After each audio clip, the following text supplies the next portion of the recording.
Здравейте! Аз съм професор Диана Гергова и посветих своите научни изследвания на културата на траките, като моят особен интерес беше към тези племена, които античните автори споменават като свързани с определени религиозни вярвания, с светилища, с богове. Затова и днес в проекта "Култури и цивилизации" ще ви представя най-вече моите дългогодишни проучвания в столицата на тракийските гети в североизточна България. Всъщност, както се вижда от историческата карта на най-многобройния народ след индийците, траките, гетите, пророци, заемат една значителна територия. Можем да смятаме, че името им наистина е свързано с гръцкото Гоетес, още повече, че античните автори разказват за тях точно такива интересни факти.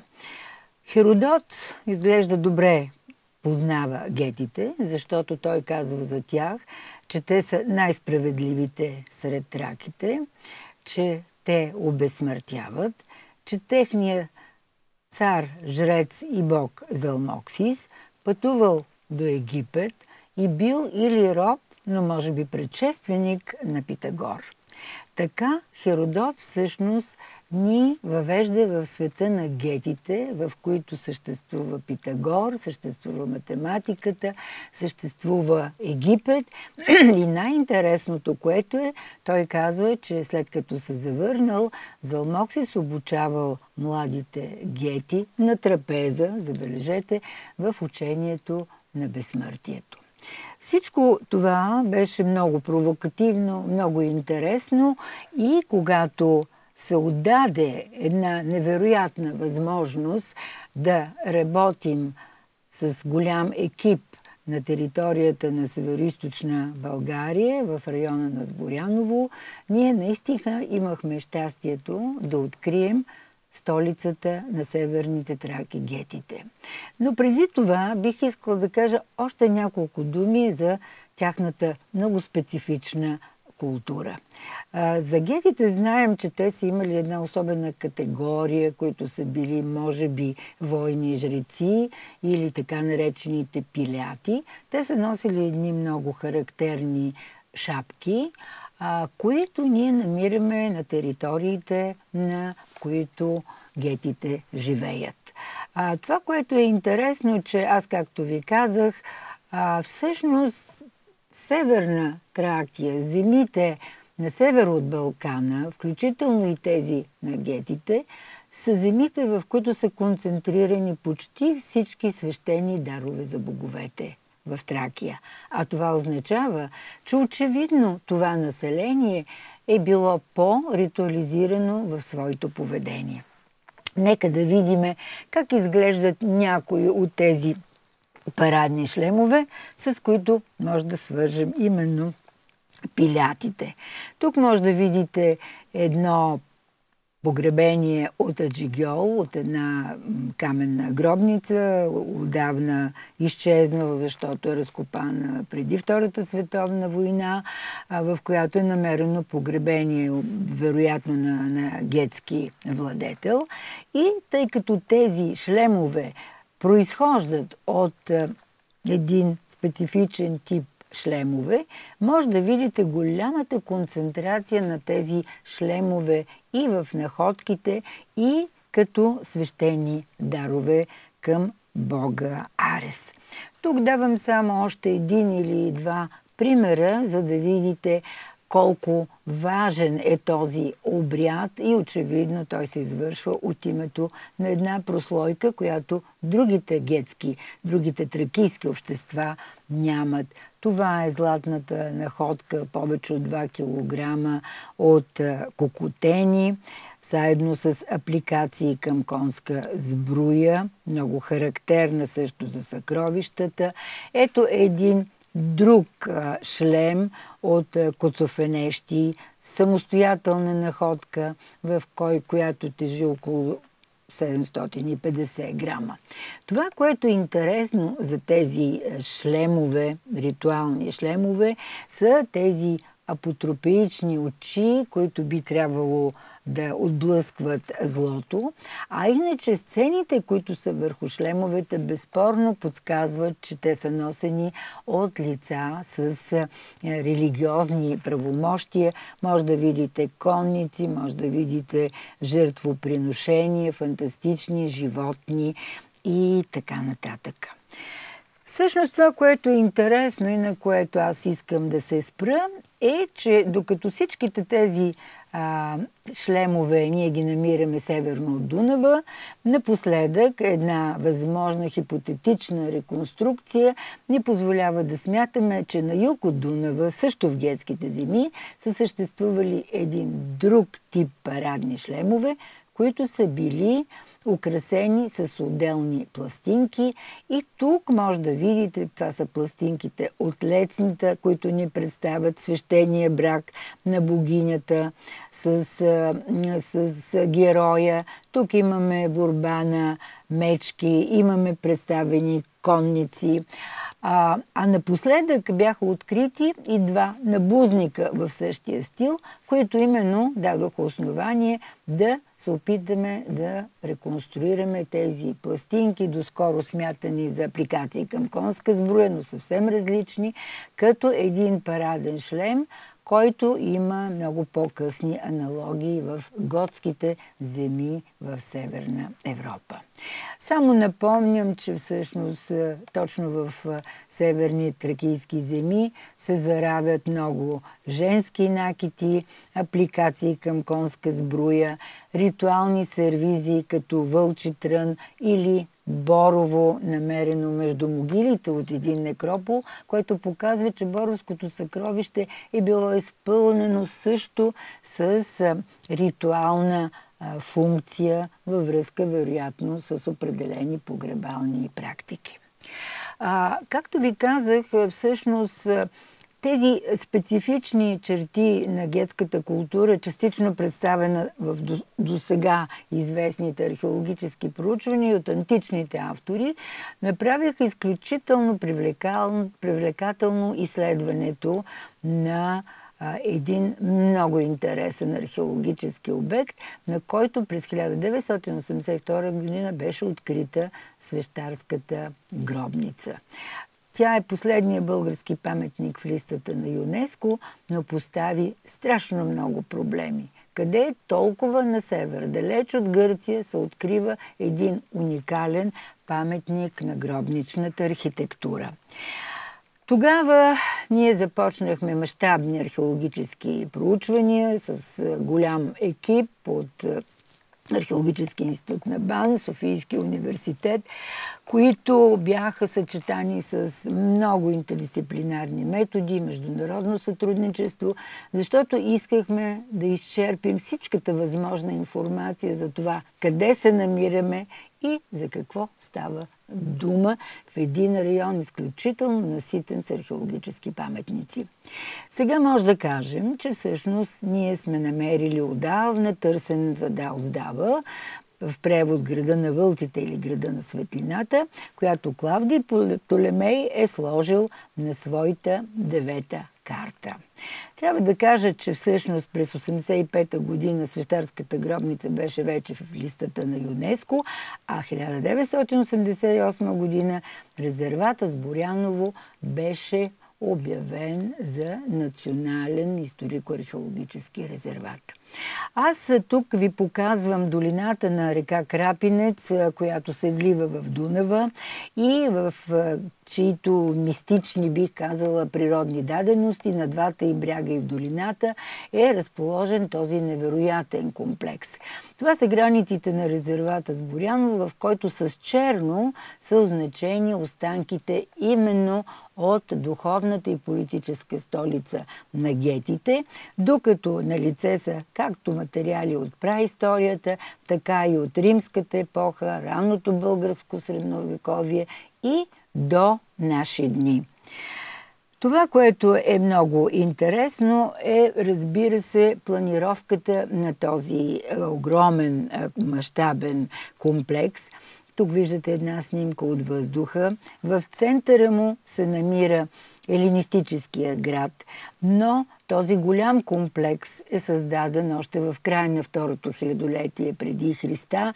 Наблизо има паметници от ранножелязната епоха, но той като цяло представлява комплекс от светилища, култови места и много могили, от които най-забележителни са могилите, разбира се, от елинистическата епоха. Всъщност този комплекс е проектиран в пълна хармония с природата, така както цялото орфическо учение е свързано с хармония на човека не само с природата, но и с Вселената. Първите изследователи са още в края на 19 век.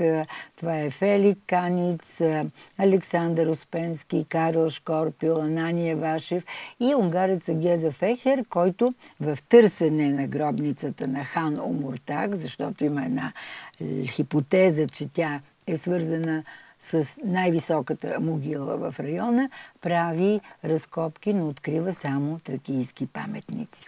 Както ви казах, най-ранните обекти, които се датират още в края на второто и началото на първото хилядолетие, т.е. началото на ранножелязната епоха, са светилището в местността Камен Рид, което виждате тук от въздуха, в което през елинистическата епоха изграждат и една система от два каменни кръга с едно свещено дърво в него, а материалите от ранножелязната епоха са изключително обилни и ни показват и идоли, и керамика, която е аналогична с керамиката в пласта от Троя 7-2. Виждате много магически предмети.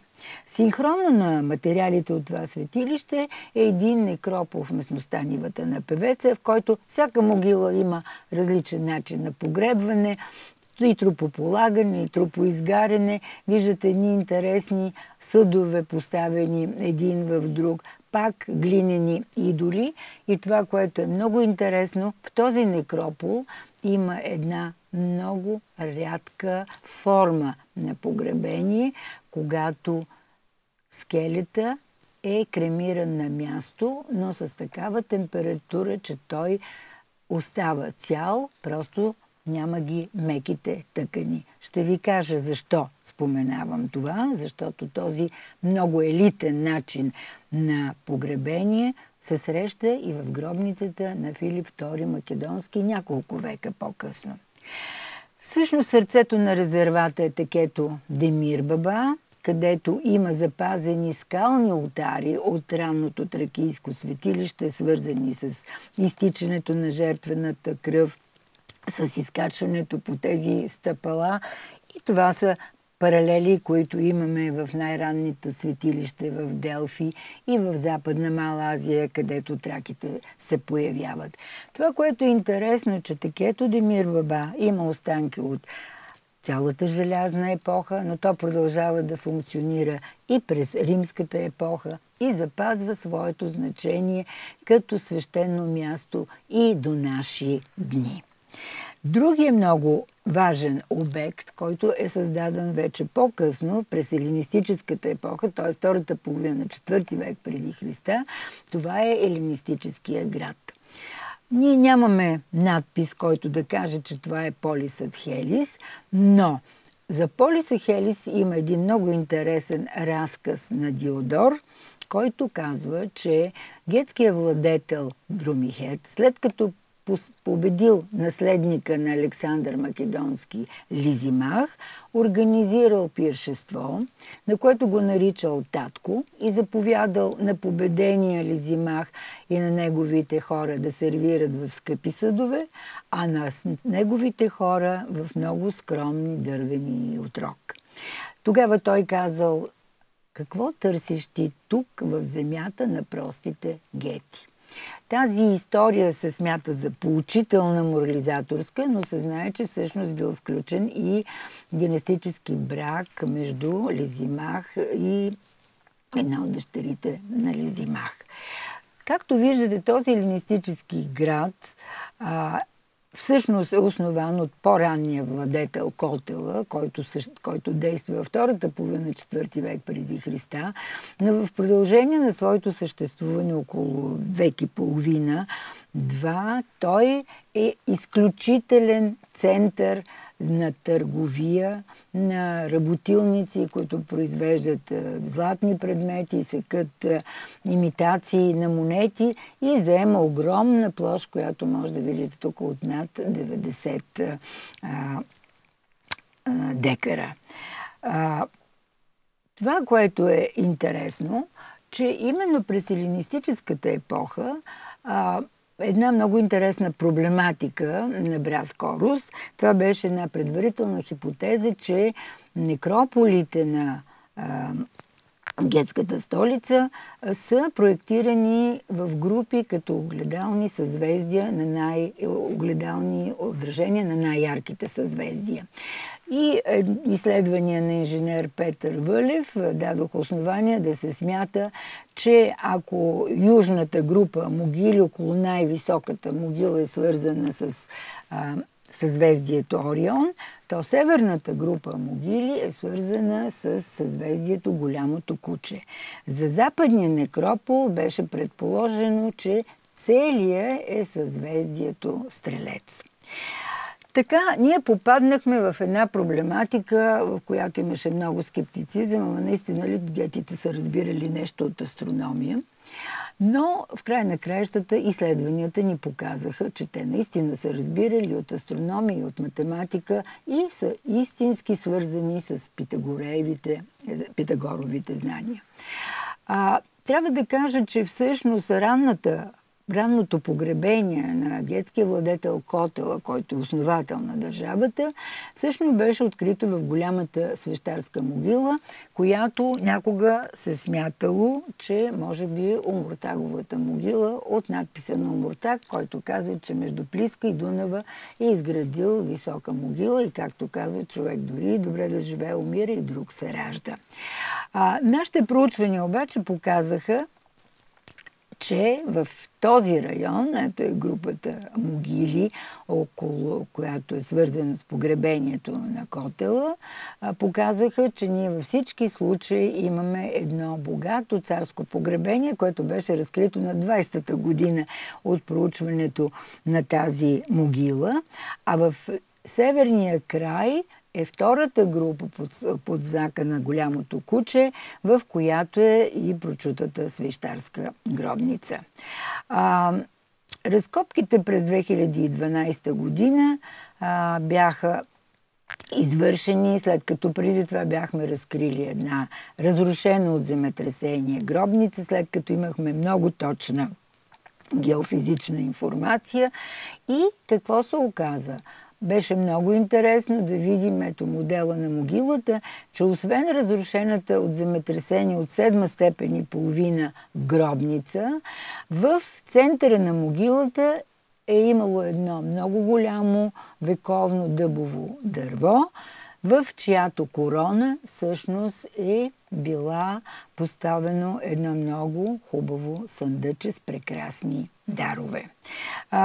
Виждате отпечатъците от гробницата, гетите са възстановили могилния насип след земетресението и пак са извършили жертвоприношение на куче. И нашите изследвания на тази гробница показаха, че тя е изглеждала вероятно така, с много масивен свод, полуцилиндричен, и това, което е много интересно, тя е с протодорийски колонии, които имат своя произход в Египет и които показват, че тя е наистина най-ранната от гробниците на гетите. Тук може да видите огромния профил на тази могила и Мястото, в което ние намерихме съндъчето, то е след втората фаза от насипването на могилния насип. Ето как изглеждат останки от дървото и кухината, в която беше намерено дъбовото съндъче с златни дарове, отпечатъци от крачетата на съндъчето, и в него може да видите групата 2 чифта гривни, диадема, тук апликации към конска сбруя.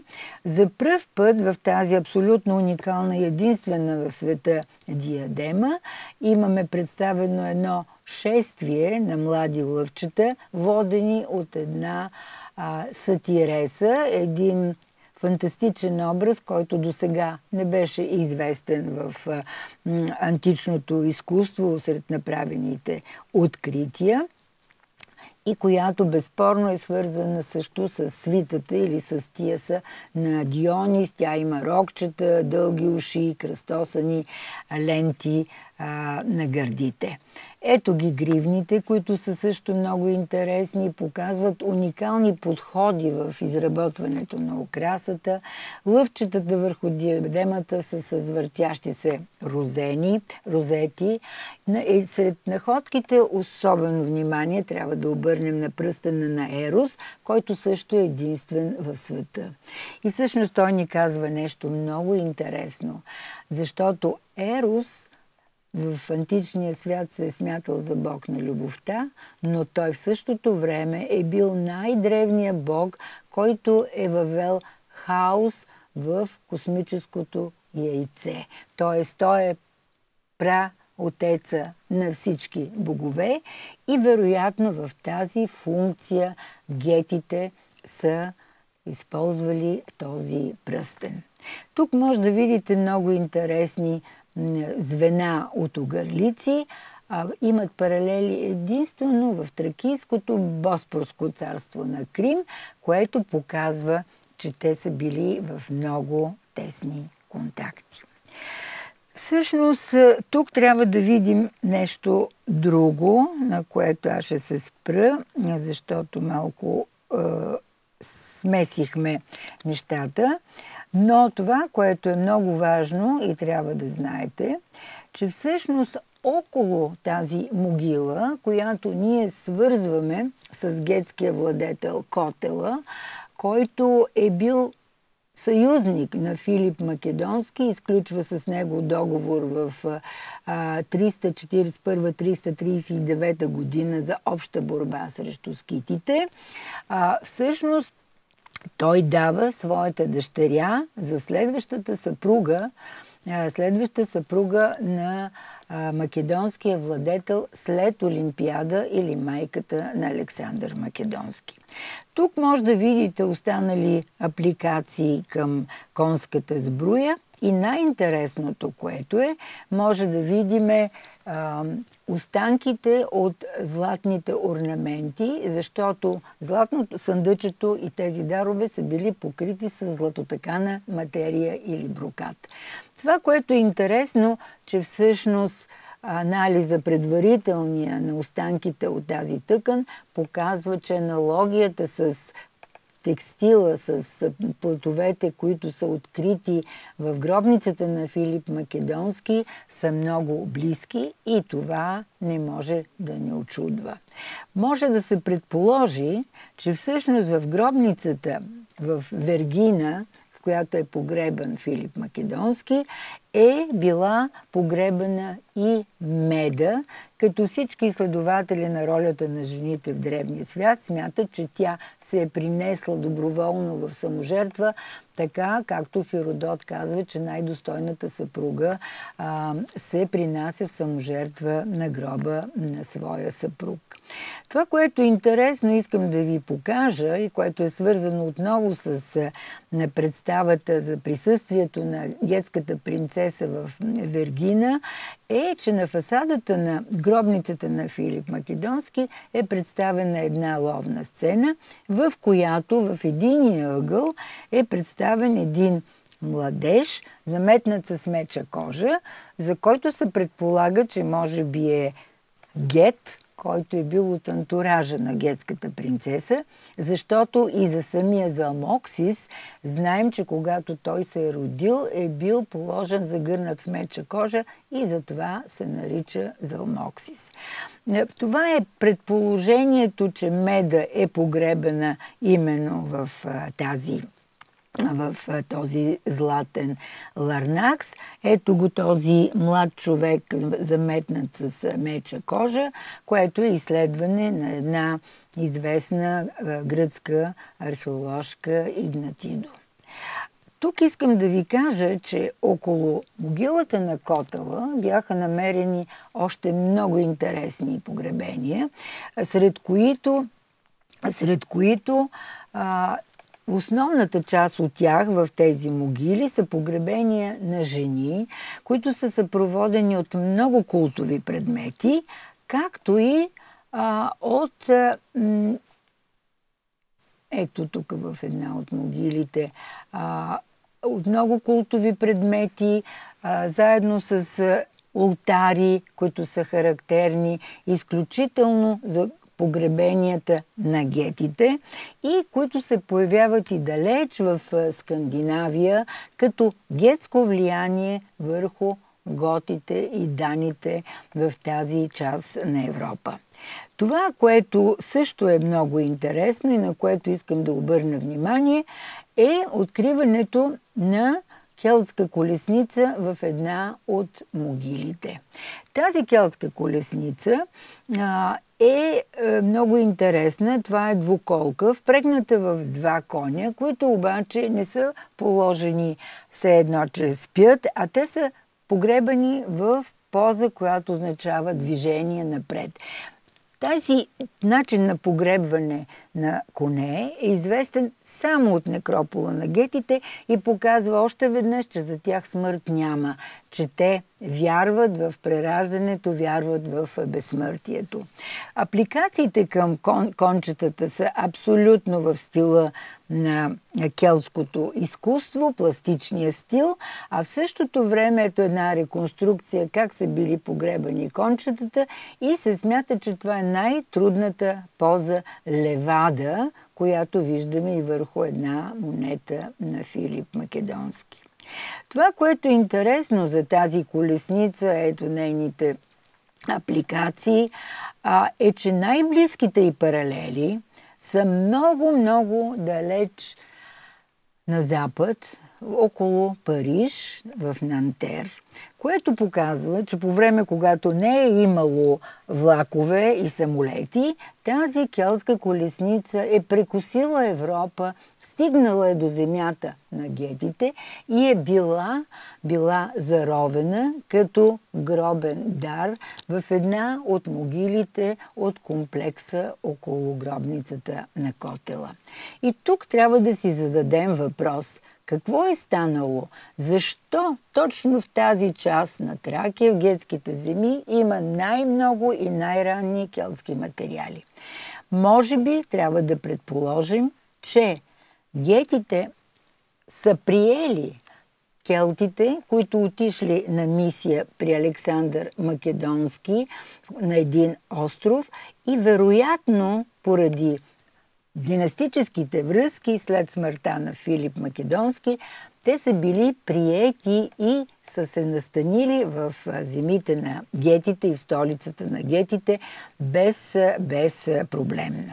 Всъщност искам да ви кажа, че тази ранна история е много интересна, защото по този начин ние може да разбереме едно много интересно сведение, което казва, че келтските друиди всъщност научили безсмъртието именно от Залмоксис.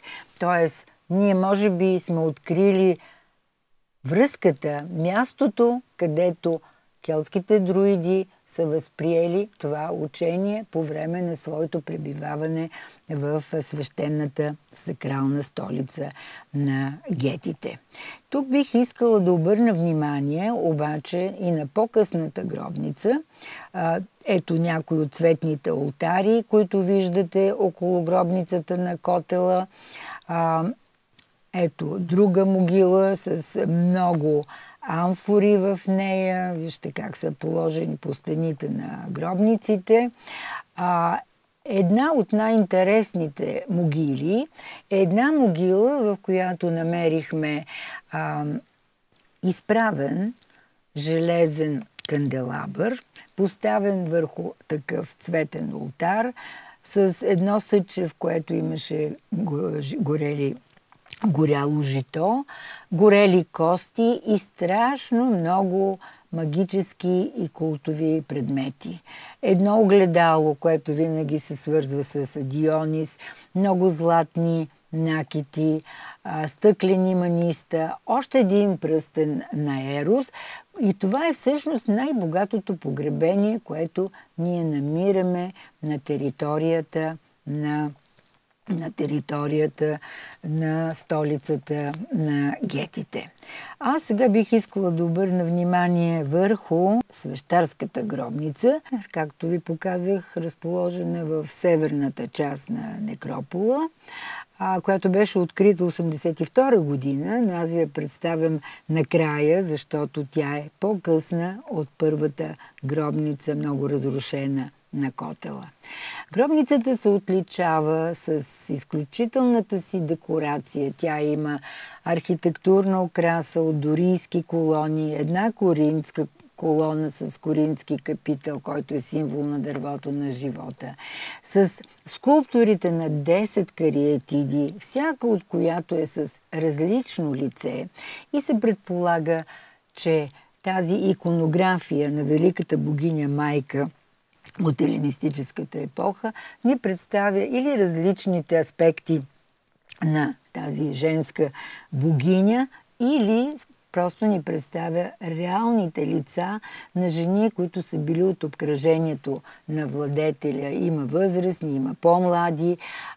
Изобщо един изключителен ансамбъл, в който в люнета на гробницата пък е изобразена сцената на обожествяването на владетеля. Виждате, той е на кон и също една голяма фигура, т.е. великата богиня майка му поднася венеца на безсмъртието. Свещарската гробница, както ви казах, представлява един ансамбъл заедно с още две по-малки гробници. Това, което е интересно, че тя е ориентирана точно по посоката на зимното слънцестоене в края на 4-ти, началото на 3 век преди Христа, когато слънчевите лъчи през този отвор са влизали и са осветявали главните фигури в сцената на обезсмъртяването, тракийския владетел и великата богиня. А един каменен блок в предверието ни дава точна ориентацията на гробницата. Гробницата е уникална във всяко едно отношение. Тук става дума за наискоса, който е бил поставен пред ложето на владетеля. Ние го намерихме много натрушен. Той е реставриран частично, но той е отделял всъщност ложето на владетеля от останалата част, защото там се извършвала мистерията на неговото обезсмъртяване. Този наискос е също единствен в света и той се смята от много изследователи за предшественик на по-късните олтарни стени в средновековната християнска архитектура. И това е много интересно, защото както гетите и траките вярват в безсмъртието на душата, извършват ритуали, за да освободят от затвора на тялото и да се слее тя с Вселената, така с тяхната архитектура тази идея е влязла и в християнската религия. Следващите години, след 1982, ние се опитахме да разкопаем съседните две гробници, като си бяхме поставили задачата да разберем защо в Тракия много често гробниците са празни или има запазени скъпи предмети, а няма костите. Т.е. не може да смятаме, че те са ограбвания, че вероятно е ставало дума точно за този обряд на обезсмъртяване, за който ни говори Херодот и ние не знаем точно какво представлява. Нашите разкопки на тази гробница показаха точно, че гробницата дълго време била отворена, докато са насипвали няколко пласта преди да я затворят и преди да свършат с обредите на влизане и излизане, на препогребване на костите на жертвените животни. Ето е тази малка запазена гробница, много хубава, с ритуална яма, също с яйцевидна форма пред нея и само с част от костите на 3 индивида, което означава, че те са били препогребани някъде. Тоест, ние за пръв път можахме да покажем, че смъртта на Орфей, който е разкъсан от басаридите и след това костите му положени на различно място, е смъртта, която гетите практикуват в този некропол. Както ви казах, всички гробници, не само под голямата могила, са засегнати от едно земетресение, което по различен начин ги е засегнало. Но тук това, което е интересно, е, че единствено тук, в земята на гетите, в архитектурата има едно друго решение на техните врати. Те са плъзгащи се врати, които са затваряли гробницата след приключването на извършваните обреди на обезсмъртяването. Съседната гробница е по-разрушена, но тя пък е много интересна, защото ни показва как са изграждали могилите на 3 етапа. И защото всъщност, виждайки формата на тази бяла могила над нея, ние разбираме, че първата могилка, бялата, е имала винаги яйцевидна форма и това е още едно доказателство, че гетите, вярващи в орфическата идея за космическото яйце, дори са я претворявали, както ползват пръстена на Ерос като знак за принадлежност към орфиците, в своите погребални практики. И тук искам да кажа, че има една централна група могили, в която ние отново намерихме един такъв олтар, който е свързан с самотракийските богове, но сред тях отново най-важна е великата богиня майка. Отново намерихме погребани кон и куче по един същия начин в движение, а в реброто на коня намерихме една стрела, бронзова, която обаче начина, по който зараснала коста, показва, че той не е бил умъртвен по този начин и е живял още известно време. Тук ви показвам една реконструкция на един френски специалист, как е бил положен и този кон, подобно на кончетата с келтската колесница. Това, което искам да кажа и което няма да продължавам с показването на много нови илюстрации, е, че всъщност нашите разкопки ни дадоха възможност първо да разберем какво означава, че гетите обезсмъртяват. Сега ние разбираме, че това е препогребване на костите сред определен период от време, разпиляването им на няколко места, съвсем в духа на орфическата смърт. Второто нещо, което научихме, ние виждаме, че астрономията е познание, което засяга не само планировката на могилите, в чието център на всяка група е едно царско погребение, а останалите са неговите най-близки хора. Но виждаме и в ориентацията на гробниците, виждаме в пропорциите. Така че ние може да кажем, че всъщност гетите наистина са били, познавали питагорейското учение, познавали са идеите за безсмъртието на душата, имали са своята философия, своето учение, което са претворявали в практиката и в изграждането на своите конструкции. И за това накрая бих искала да прочета, а не да разкажа, защото той е един много красив цитат, да ви разкажа или да предам по-скоро какво казва Йорданес, един писател от 6 век от нашата ера, в своята книга Гетика. Йорданес е вярвал, че той е гет и написал една много интересна част в своята книга, в която той разказва именно за тези жреци, които от времето на Залмоксис до времето на Боребиста през римската епоха, гетския владетел, който вече управлява Сармисегетуза на север от Дунава, той показва колко е била голяма ролята на знанието, предавано на младите гети чрез жреците.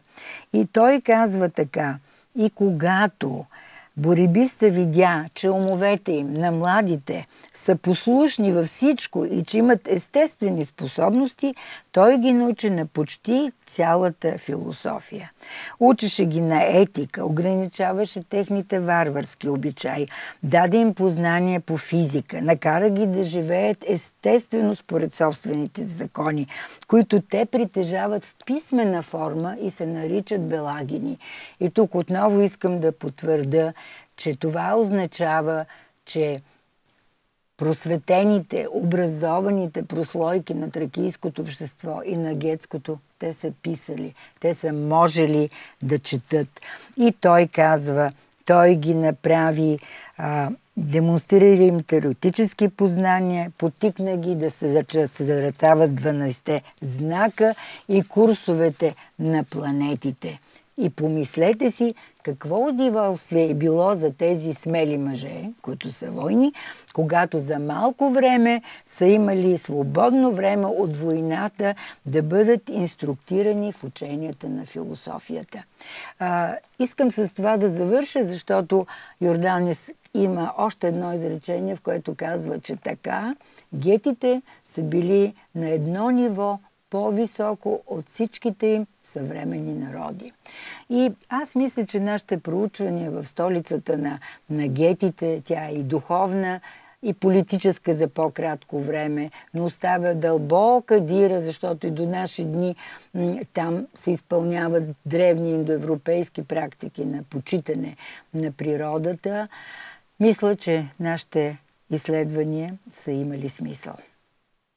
Благодаря ви.